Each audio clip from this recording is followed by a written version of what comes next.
Hey friends, welcome back. Back here on the farm today. We're in the kitchen to start with, but we've got other stuff to do. We've got to make some more lunch meat because we're running out, and we've got some other stuff to do outside we'll bring you along with, so stick around.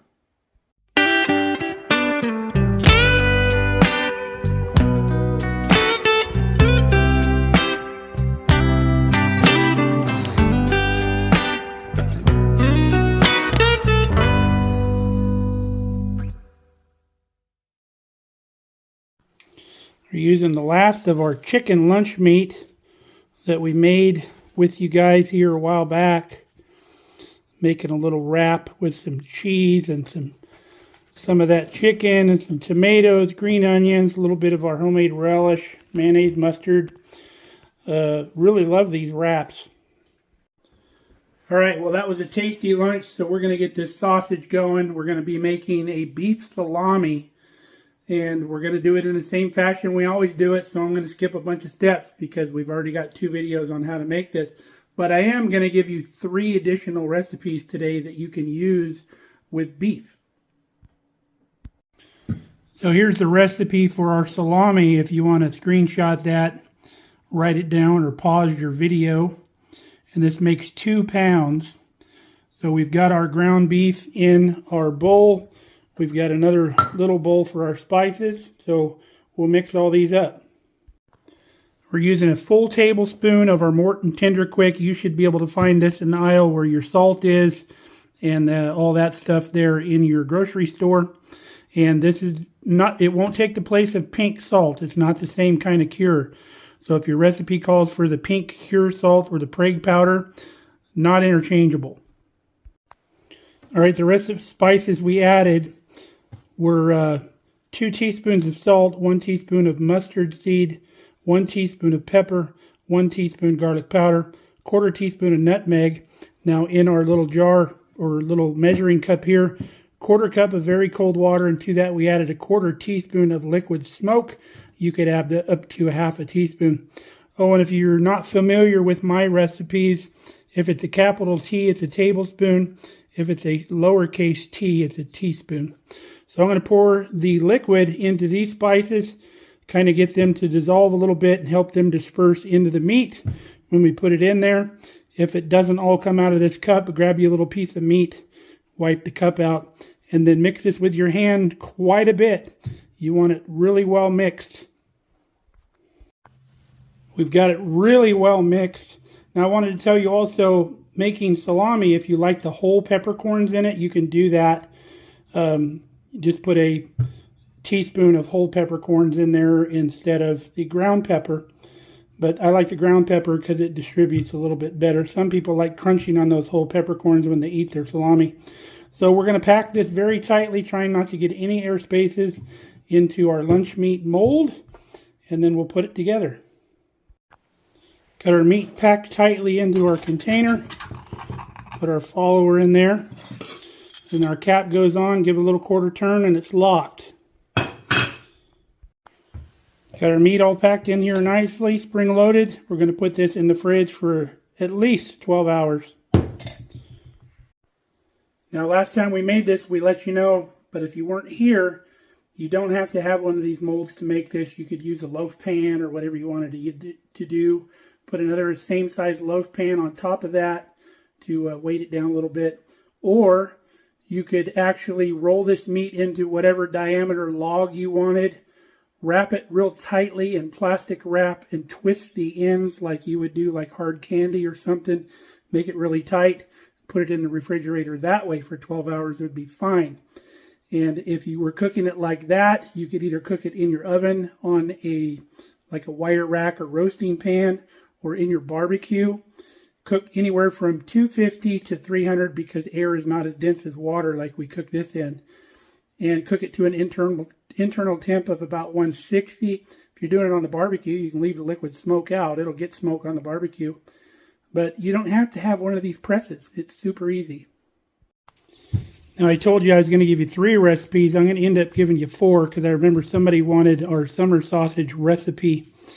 Now, a couple of these recipes we got from Morton Salt website a long time ago, but recently checking their website, I couldn't find these recipes on there anymore, but they do have other recipes on Morton Salt, but some of them are our recipes. So there they are if you want to screenshot them, and if you want to do them landscape, we'll give them to you that way. No, excuse me, that's portrait.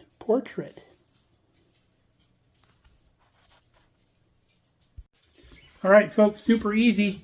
So we're going to be done with the kitchen stuff. We're going to head outside. Okay, we're outside. Next thing we need to do is we need to address this weed eater. We got this weed eater about 1.5 years ago after harvest. We used our bonus money from harvest to buy this and a Stihl electric chainsaw. We bought them in a package. Well, just together. They weren't really a package. And we've been wanting to do a review on these, but I haven't quite got to it yet. I must say I'm very impressed with the battery life on these. Because we bought two tools, we got 2 batteries and 2 chargers. So there was one came with each. So whichever tool we're using, they use the same battery. We basically have 2 batteries, so we can go twice as long. So super cool. Now, the problem I've been having with this weed eater is this head is terrible to mess with. And when you're out using this thing, it's very hard to keep the string in this thing. It wants to snap off and break at the head. And this head is a booger to get apart and re-thread because you've got threads going out both sides. So to put it back together almost takes 2 people and 4 hands to put this thing together. And they're notorious for breaking these strings off. So you're constantly having to mess with it. It's got 2 strings in here. It feeds both ways. You're supposed to be able to bump this on the ground and get them to feed. Terrible design. So we've had nothing but problems with this head. So what we did, or what I did this morning, is I went to the hardware store to see what other options we had for heads. So what I got, there was 2 options. There was one that you could just poke the string pieces in. You can buy them in segments, and you just poke them in, one in both sides. And then you go till they're worn out, and then it pulls out of the middle. You can put a new one in. Or you have this one with the plastic blades like this. Even though these are orange. And the plastic blades just pop on there. And you go till they're worn off about 1.5 inches, and then you take those off. But the cool thing about this one is you can also put strings into this one. You can feed it through, double it over, and then you can use this as a string trimmer too if you've already got the string. So we're going to take our existing head off. We'll show you how to do that and put our new head on, and then we're going to give it a try, see if it's any less hassle than this crazy thing here. So basically all you got to do is put this pin through, lock this area here, and then spin all this train wreck of a mess off of here. And then this piece just goes on, lock it with this pin. The blades go on little metal pins that are here, and you just stick them on and screw it on. So they rotate right in this slot. Now here's the other slot that you can put string in. You would put it through there and then push it through the top and pull it back out this hole. And then you can use string on here as well. But that's all it is right there. You got these blades that fling around out here. These are green that come with it, but the replacements here are orange. They send you 6 blades in the box that's about $40 for this adapter here. So let's give it a try.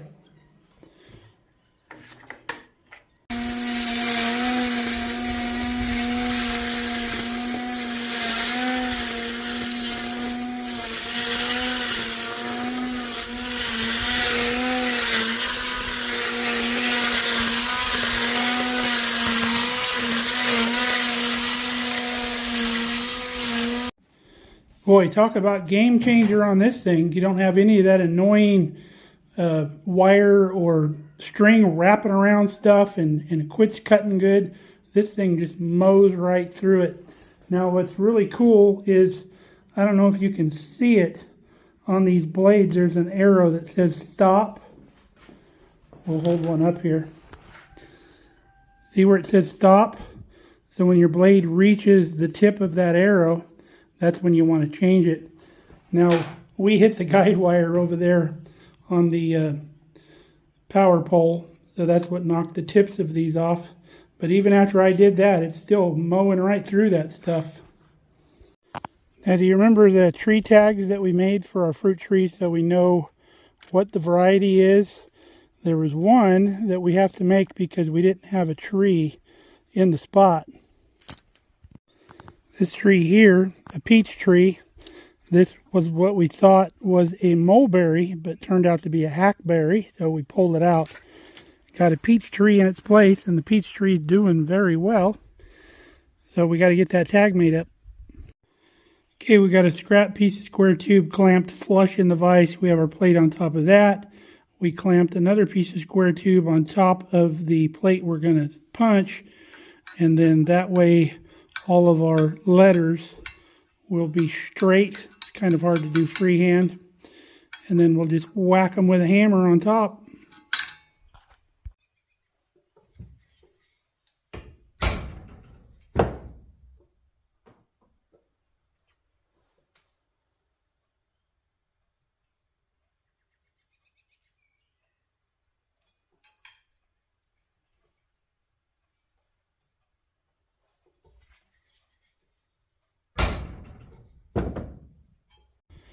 All right, super snazzy. What's wrong with you, Cat? Cat got your tongue? He's usually crowing at me out here. That's Cat, our big rooster. Apparently he's been getting a little aggressive with Kelly lately. So we're going to have to watch that. Can't be having attack roosters. Well, that's done. Just knocking projects off the list right and left. Look at our wasabi radish. It's still going good. Let's look inside the greenhouse. Hey, there's Cat. Well, everything is up, with the exception of the celery and the peppers. Those take a little longer. But real happy with our germination over here.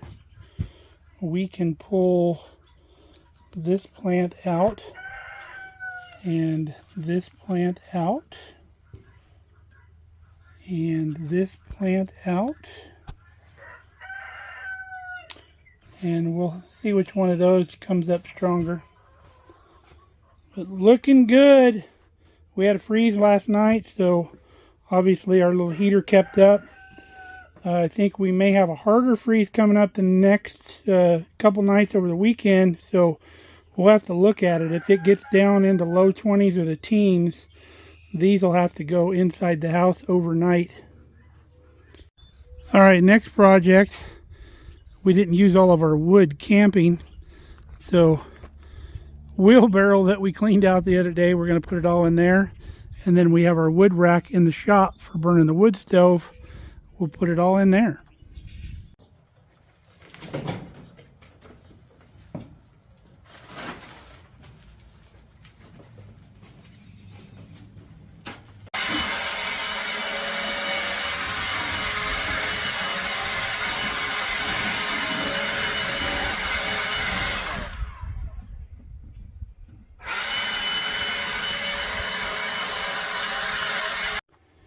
Well, we got a good start on filling up our wood bin here.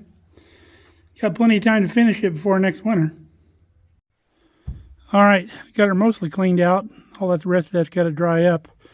But since summer's coming up, what I want to do now, Brandy loves riding in the back of the truck.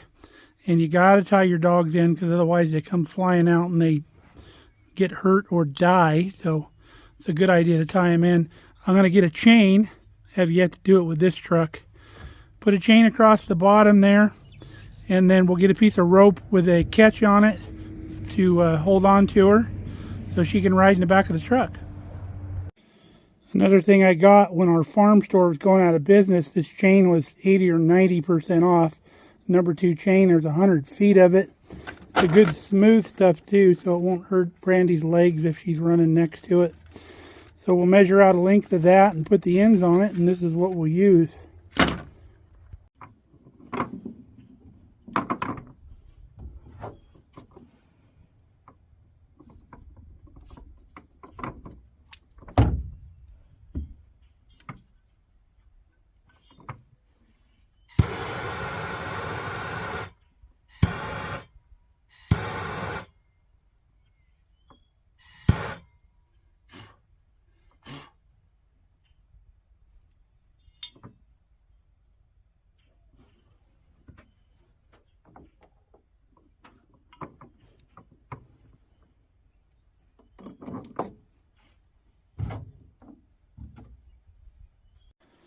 All right, well, we got it installed.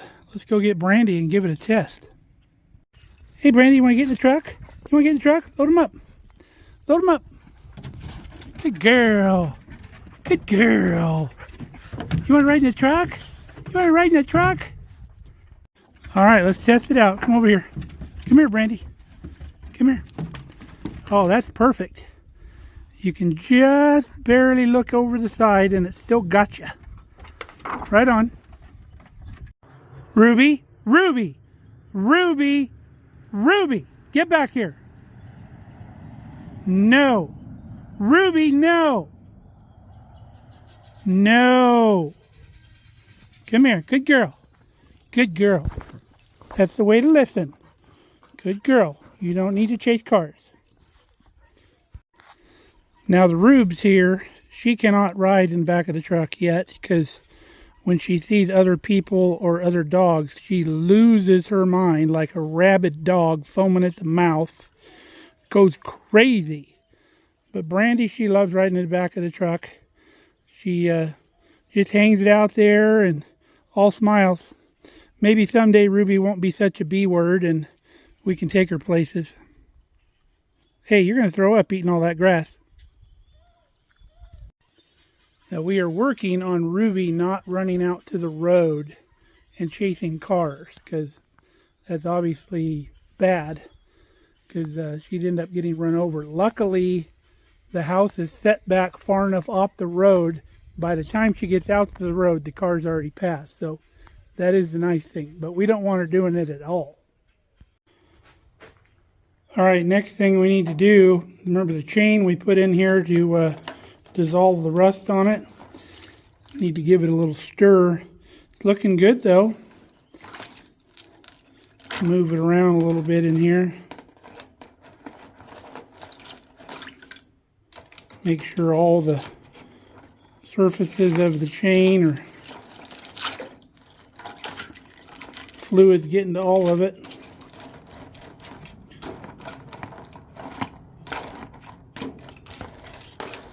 That should do it. Now we also need to clean up our table saw.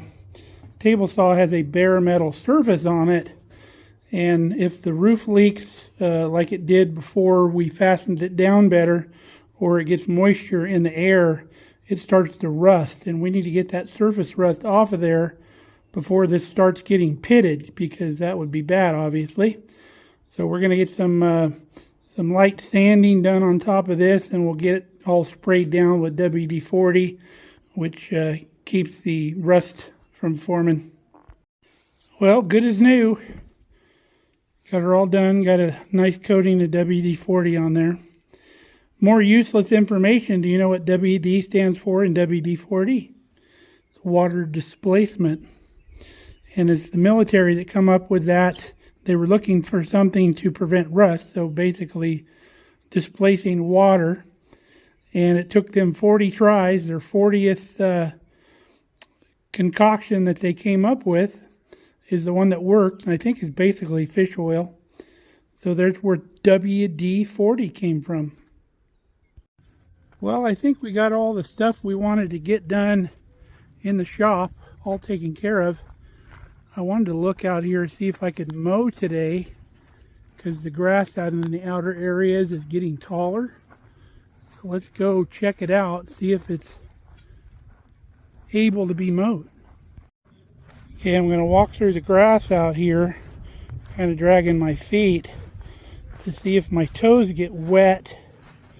If my toes get wet, it's too wet to mow. So how do the toes look? My toes are not wet. So we can mow all of these lower areas out here. Otherwise it's going to get too tall. It's going to leave too much grass. Before I do that though, I'm going to have to go get me a long sleeve shirt and probably some gloves because it's getting chilly out here. Kind of nice though because the grass is dry but the ground is moist, so there won't be a lot of dust blowing around. Now as of late we've been having issues with these front tires not holding air. They're good for one mowing, but when you go back the next week to mow again or even the same week, the tires are almost flat. So I got on Amazon and I ordered some tires that won't go flat. They're solid rubber tires, so we don't have to worry about that issue anymore, and Kelly doesn't have to keep filling the tires up.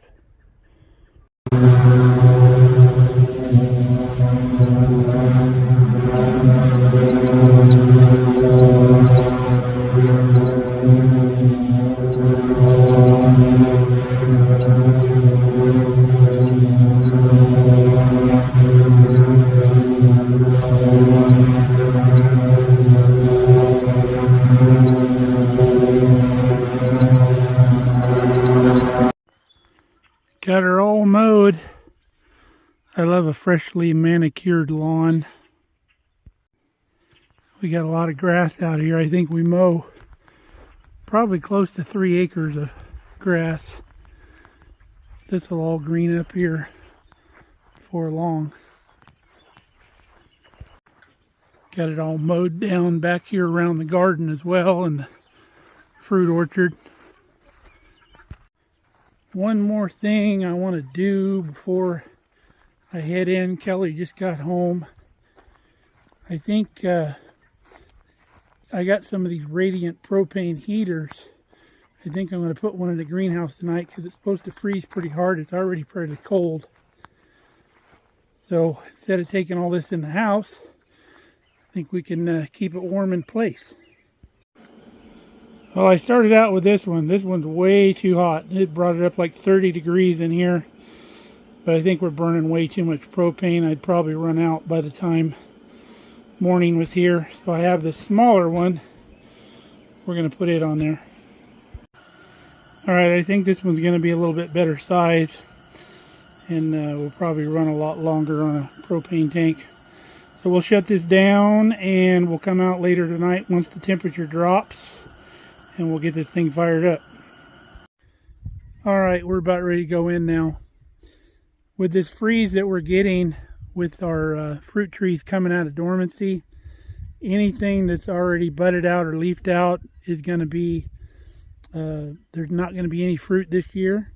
I'll give you an example right here. This is one of our pluot trees that's in bloom right now. And because of the freeze, you see how it's burning back all the leaves. So it's going to destroy all the fruit buds on here. It's not going to kill the tree, but it's not going to produce. So here in Nebraska, you only have fruit on your trees, certain trees, when you have a really good growing year. Like if it would have stayed above freezing now until all the way through summer, the stuff that's flowering now and budding out would have fruit. But certain years you get later freezes and you don't have fruit. So it's just how it goes.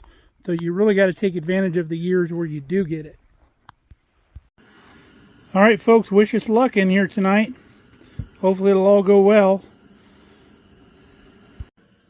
Thanks for hanging out with us today. And we really appreciate your support here on the channel. So until next time, stay safe, stay healthy. We love you guys. Come back and see us here on the farm.